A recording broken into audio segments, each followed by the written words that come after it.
Motorola nos presenta de forma oficial el unboxing de su nuevo smartphone, el Motorola Moto X30 Pro. En la caja, que por cierto es bastante grande en comparación a otras marcas, podrás encontrar además del teléfono un set de manuales, un cable de carga y un cubo de 125 watts. La parte trasera es Gorilla Glass 5, tiene una pantalla OLED de 6.7 pulgadas en diagonal, un set de cámara triple trasero con principal de 200 megapíxeles, marco de aluminio y el logo de la marca en la parte inferior trasera. Y al encenderlo escucharás el ya tradicional.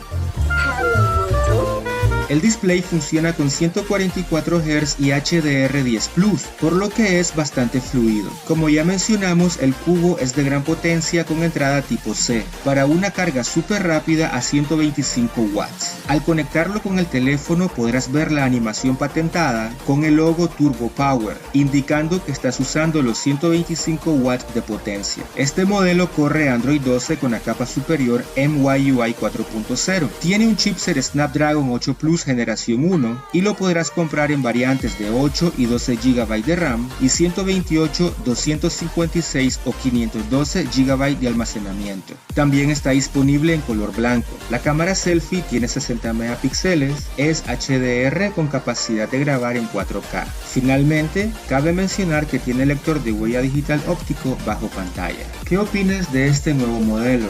¿Lo comprarías?